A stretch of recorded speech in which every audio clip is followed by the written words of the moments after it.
Buenas tardes, amigos y amigas de Vociferante. Aquí estamos otra vez de regreso con ustedes para comentar un par de temas que se han adueñado de la agenda en estos días. Aquí estamos con Lani desde Suecia. Hola Lani, ¿cómo estás? Hola, bien. ¿Y ustedes qué tal? Muy bien, también. Bien. Con Rocco Ehlers Figueroa. ¿Cómo estás, Rocco? ¿Cómo están? ¿Cómo están? Los saludos desde el hermoso Edomex. Y bueno, Lalo Salgado, como siempre también. Hola, ¿qué tal? Desde la Ciudad de México. Un gusto estar con ustedes. Bueno, y para empezar, vamos a empezar. Estos dos temas de los que hablé al principio son, primero, el que tiene que ver con el conflicto árabe-iraní, o lo que parece ser un conflicto árabe-iraní. Recientemente atacaron unos complejos petroleros en Irán, en Arabia Saudita, y al parecer se hicieron a través de drones iraníes. Esas es las versiones que se están contando. Entonces, pues te pregunto, Lalo, tú que trabajas más o menos el tema, que lo conoces, o bueno, que lo conoces más que más o menos, ¿nos podrías dar un panorama general de lo que está sucediendo ahí?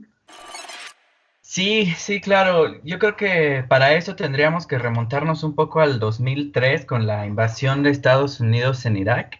La década de 1990 fue una década de distensión entre Arabia Saudí e Irán, de acercamientos profundos, incluso llegaron a un punto de firmar en 2001 un acuerdo de cooperación contra terrorismo y proliferación de armas en la zona, en contra, ¿no?, de la proliferación de armas y del terrorismo. Y tenían una relación al parecer muy cordial.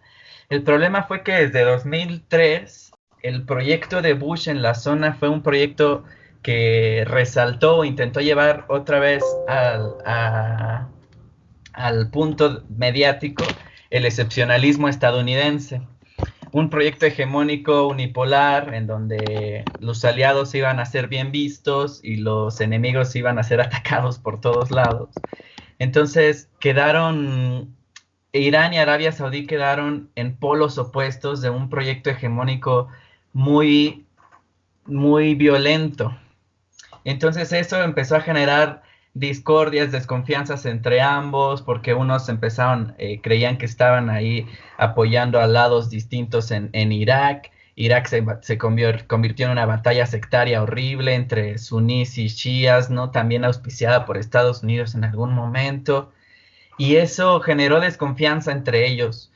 Una desconfianza que en 2011, que obviamente fue como haciendo ríspida la relación entre ellos, pero en 2011, de hecho un poco antes, pero ya en la segunda década del siglo XXI, Estados Unidos se encuentra en una posición en la que en su propio territorio, a través de nuevas tecnologías, ellos logran perforar su tierra, ¿no?, con esto del fracking, y encuentran y acceden a recursos energéticos que así como que de la noche a la mañana tienen petróleo y gas natural que nunca habían tenido, ¿no? Entonces se encuentran con eso y en una crisis que desde 2008 había mantenido a su economía un poco débil. Entonces se salen de la zona. Si bien no retiran a todas sus tropas, sí se salen y dicen así como que pues ya, ¿no?, Arabia Saudí, Israel y todos los demás del Consejo de Cooperación del Golfo, pues ahí ustedes, ¿no?, cómprenos armas y cuídense, hagan ustedes lo que ustedes quieran con las armas que nosotros les vamos a vender. Y pues eso genera también que Irán, como ya no tiene a Estados Unidos en Irak, pues avance también, ¿no? Y la relación se hace mucho más ríspida, al grado tal de que hablen de guerra entre ellos ahora, ¿no? Y esto pasó en tan solo 20 años, ¿no? Ese es el contexto que yo podría darles rápidamente. Bueno, y teniendo en cuenta ese contexto y lo que recientemente ha ocurrido, las declaraciones de actores principales estadounidenses, ¿cómo ves tú, Lani, o cuáles crees tú que puedan ser algún posible desenlace pues, al respecto? Bueno, yo creo que como lo menciona Lalo, ha sido una zona de tensiones, ¿no? E incluso desde la parte de paz y conflictos se denominan esta como una guerra proxy, ¿no? Porque Sí, hay influencia o incidencia de países con más poder político a nivel global que influyen en la zona y que utilizan precisamente la región, ¿no? Porque aparte, bueno, tenemos que recordar que la zona del Golfo es una zona geoestratégica muy importante para los países también. Eh, yo creo que, sinceramente, dudo todavía que que estalle un conflicto fuerte regional, porque ya ha habido tensiones antes que no han escalado más. Sin embargo, al final de cuentas, la cuestión con con los conflictos proxy es que afectan a la población. O sea, al final de sí, cuentas afecta en ayuda humanitaria. Hemos visto, a mí me preocupa, por ejemplo, el caso de Yemen, los países que están muy cerca, que ya tienen crisis humanitarias muy fuertes, de hambrunas, de recursos económicos. Al final, este tipo de tensiones afectan. Ahora, por otro lado, también es precisamente esto que comentan de los drones. Al final todavía no se puede identificar si eran de Irán o no. Realmente esos son decires, ¿no? Y que ya lo publican como noticia, que volvemos a, ya como hemos visto antes, incluso en varios programas, las noticias fake news o de otro tipo de información.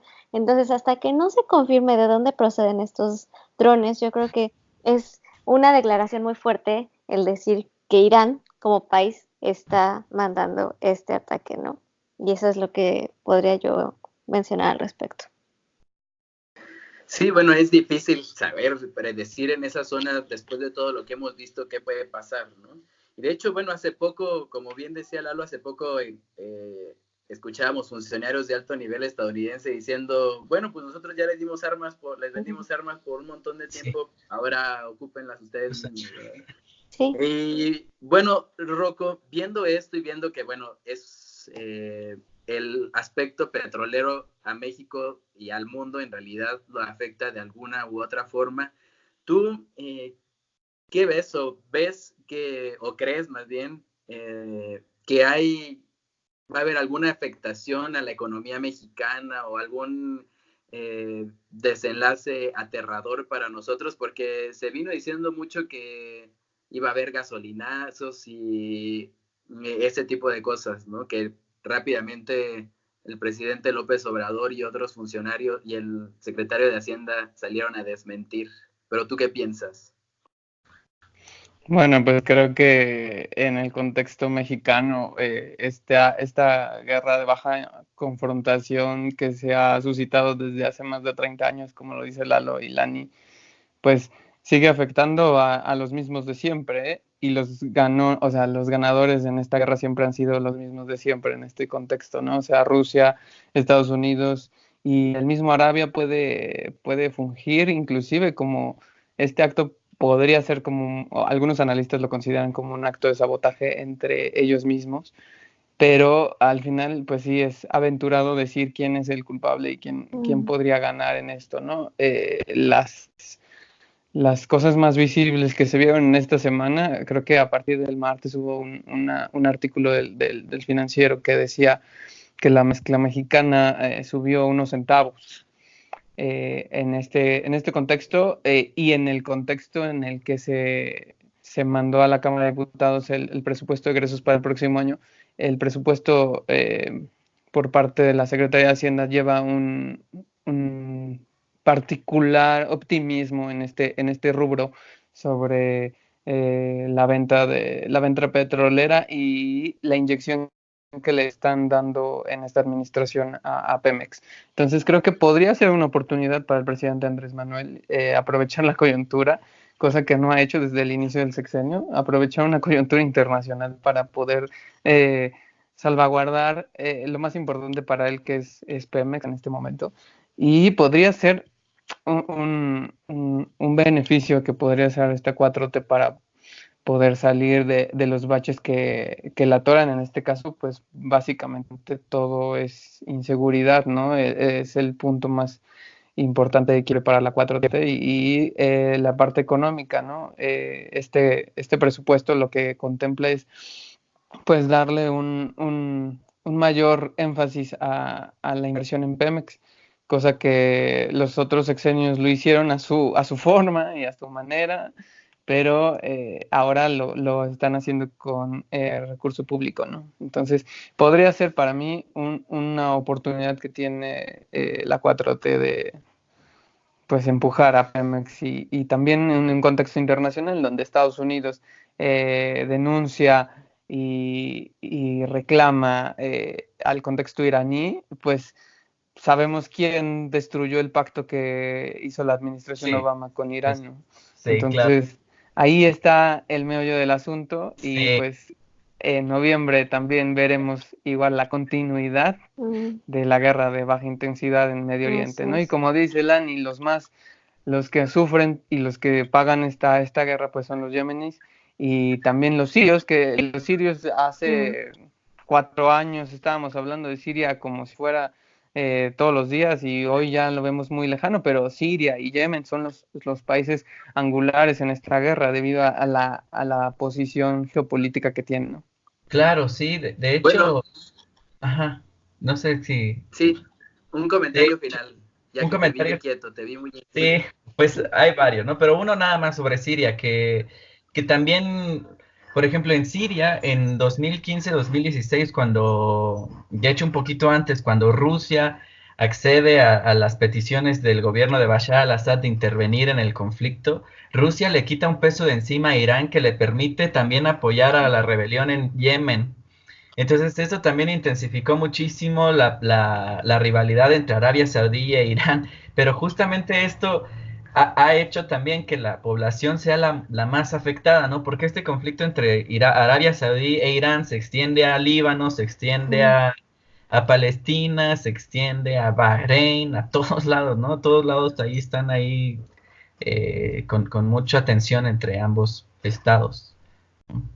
Bueno, pues este conflicto que pareciera energético en un primer vistazo, pues en realidad no lo es tanto como hemos estado viendo, pero aprovechando esa coyuntura, la energética, voy a ligarme con el segundo tema que vamos a ver el día de hoy y que se ha robado portadas durante semana, que es la cumbre climática. Ujú. Aquí me gustaría que Lani empezara a contarnos un poquito como de los aspectos generales que ve y bueno, en especial, si quieres, Lani, de la cumbre y pues la inserción que tiene en espacios de Naciones Unidas, para empezar a dilucidar un poco lo que pasa. Bueno, creo que ahí Rocco es más experto que yo en el tema, pero voy a tratar de dar un adelanto. Am, yo lo voy a tratar desde la parte juvenil, como habíamos comentado. Creo que este tema, sobre todo del cambio climático, es un tema de agenda impulsado por la generación que denominamos Z, o sea, digamos, los jóvenes, adolescentes jóvenes de este tiempo, Sí, desde esta chica sueca, Greta Thunberg, quien hace un año precisamente en Suecia, a raíz del cambio climático, hubo incendios sobre todo en el norte. Tuvimos la ola más alta en temperaturas el verano pasado. De hecho, hizo mucho calor comparado con cualquier año en Suecia. Entonces, a raíz de esos incendios que arrasaron con la población y que al mismo tiempo se estaba gestando las elecciones en el Parlamento sueco, Greta, es una chica que es de Estocolmo, se decidió hacer huelga sola todos los días en el Parlamento, mientras estaba el proceso de elecciones, que ya lo hemos comentado, que era un poco indeciso, ¿no? Entonces, ella toma esta preocupación, además de, bueno, que tiene una agenda aparte que tiene autismo, ella sufre de autismo y de trastornos obsesivos compulsivos, entonces uh, empieza a generar estas huelgas personales al principio, empiezan a tomar fuerza y se empieza a generar este movimiento. La primera charla que da Greta, de hecho, es una charla TEDx aquí en Estocolmo, que fue muy famosa, y donde ella empieza a impulsar las huelgas, ¿no? Las huelgas por el clima. Ya que el Parlamento empieza a tomar forma en Suecia, decide, bueno, ya ahora no lo voy a hacer todos los días, lo voy a hacer cada viernes. Y a raíz de eso es que se hacen las huelgas del viernes por el clima. Ahora, esto se conjunta también con la Agenda 2030, que como hemos visto, no solamente los esfuerzos que ya se habían hecho en los objetivos del milenio, que era más hacia la comunidad, hacia la sociedad y hacia el desarrollo de los países que aparentemente no estábamos tan desarrollados, la agenda de desarrollo sostenible toma también más impulso, ya no solo en las personas, sino en cómo se está desarrollando el mundo y cómo el ambiente también es importante, ¿no? O sea, empiezan a ver estos temas porque hay una preocupación de que el cambio climático es una realidad y bueno, ahí estos dos temas digamos que coinciden y sobre todo la Climate Summit ha sido un esfuerzo, pero también muy impulsado por los jóvenes y que precisamente ahora que se están llevando a cabo las juntas, hay un componente juvenil muy fuerte paralelo a la reunión, ¿no? Ya hemos visto este componente juvenil, sobre todo en los últimos años, en el compacto de migración se hizo lo mismo, ¿no? Hubo la Young Summit primero en Marruecos, ahora también se ve que los jóvenes están impulsando esta agenda y, por ejemplo, algo bien interesante que ha pasado sobre todo este fin de semana con los jóvenes en la Youth Climate Summit, los jóvenes tuvieron la oportunidad de hacer un pitch o una promoción de sus proyectos ante gente de Microsoft, de la ONU, de Google y los proyectos que tenían mejores respuestas a las preguntas de estos empresarios han tenido fondos.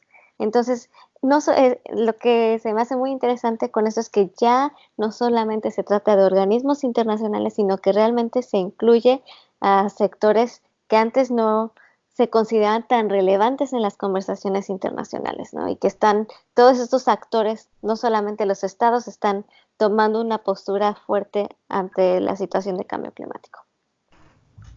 Sí, bueno, hemos visto en este tema, como en muchos otros, pero me parece que especialmente en este tema que la sociedad civil está tomando un papel fundamental. Y bueno, Rocco, aprovechando que tú conoces un poquito más del tema, estás un poco más involucrado. De la sociedad civil también. Y de las dos, ajá. Pues me gustaría que tú nos dijeras un poquito qué crees o cuál crees que sea el alcance de este movimiento de la sociedad civil, no solo para impulsar proyectos propios de ellos, como lo que comenta Lani, sino para convertirlos o convertir los reclamos en política pública, que los estados hagan hagan suyas todas estas preocupaciones y empiecen a encaminar, por ejemplo, los países en vías de desarrollo, su desarrollo por un camino sustentable y los desarrollados para tratar de bajar sus emisiones. ¿Tú cómo ves? ¿Es posible o estamos hablando de algo inviable?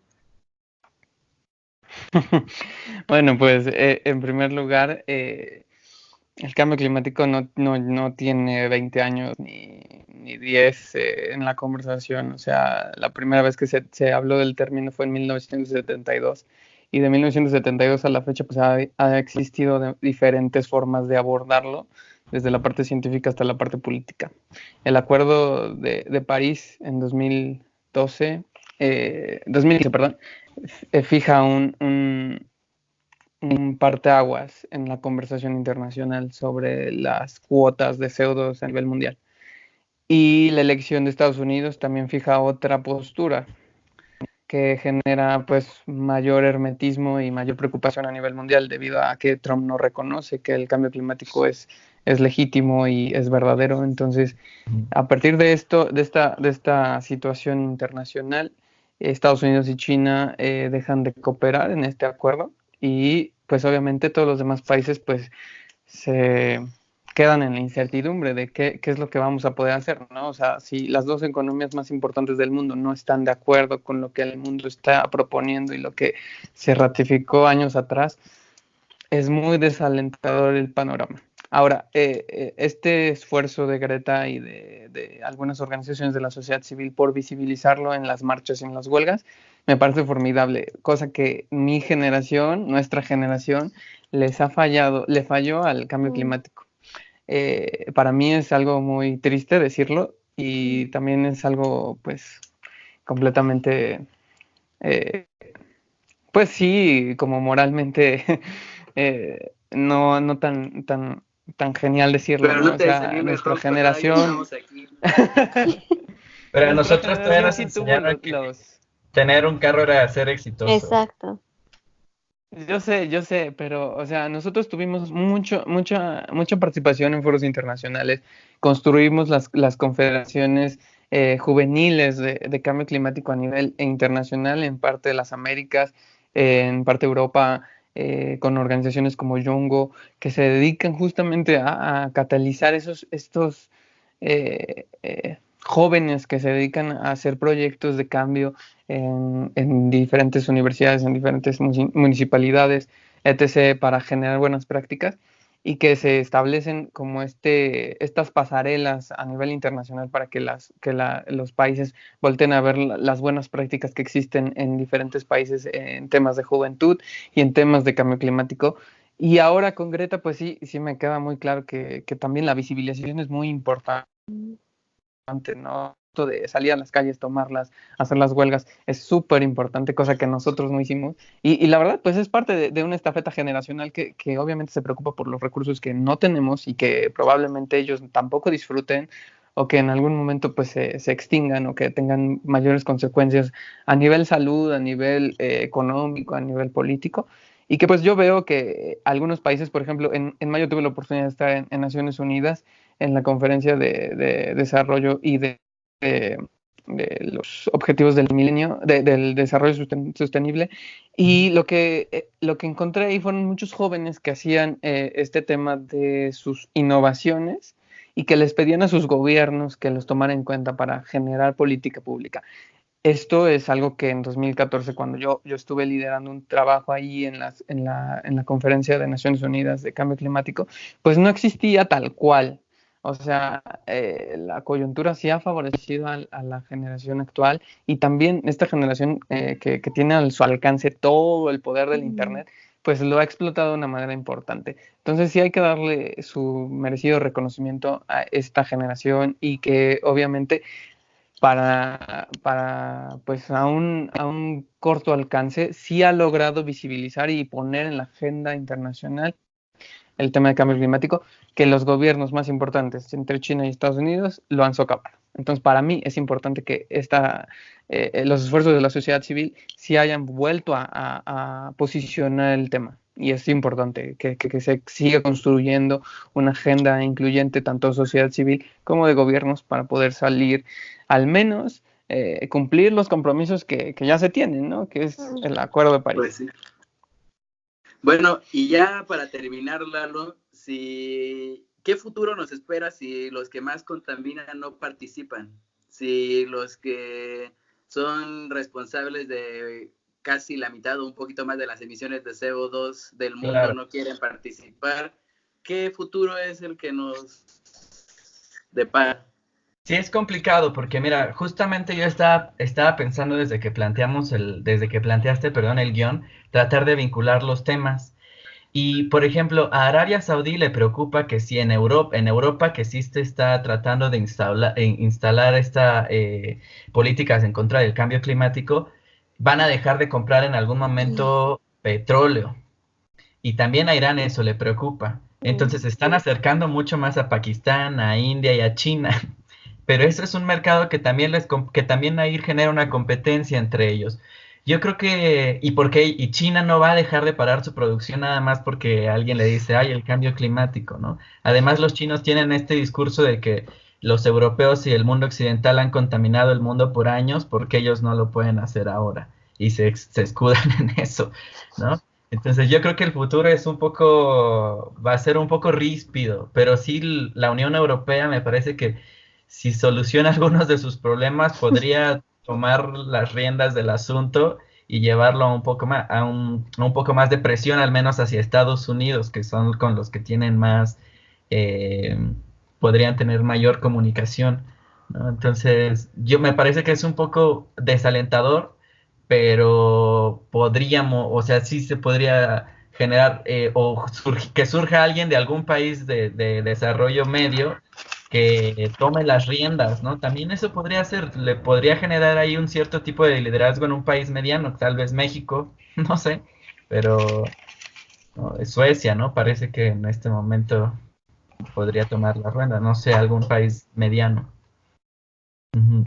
Yo interrumpo un Pues poco porque, por ejemplo, de los únicos países que sí han tomado en serio esta discusión, hace poquito Angela Merkel anunció la inversión por más de 61 millones de euros en el tema de cambio climático por parte de su país. Entonces sí, Alemania está tomando un liderazgo Sí, que siempre lo ha hecho, pero que en este momento, en el contexto actual de Trump y China, pues sí toma fuerza Angela de nuevo. Ujú. sí. Sí, bueno, Lani, un comentario final que quieras hacer. pues yo creo que también es, incluso con lo que pasó en Brasil hace poco, ¿no? El incendio, que todavía, igual, o sea, como en Siria, ¿no? Ya pierden fuerza estas noticias, pero que siguen siendo vigentes. Sí, Ah, incluso esta parte de cambio climático, creo que también se tiene que involucrar a las comunidades indígenas, a las comunidades en África que tienen recursos, porque es vemos bueno. también el cambio climático como parte del desarrollo, pero estamos dejando también de lado todas estas comunidades donde hay esta riqueza de recursos y también cómo vamos a negociar. Yo creo que lo que decían Rocco, lo que decía es bien importante las sinergias que se hagan para el cambio climático. O sea, sociedad civil no solamente es ONGs, ¿no? Por ejemplo. Sí, Entonces, ¿cómo van a trabajar las empresas? Si los países, o sea, si los gobiernos no están ayudando, ¿cómo nosotros vamos a trabajar sí, con las compañías? Por ejemplo, en Sudamérica una iniciativa muy fuerte que se está haciendo es las empresas de triple impacto.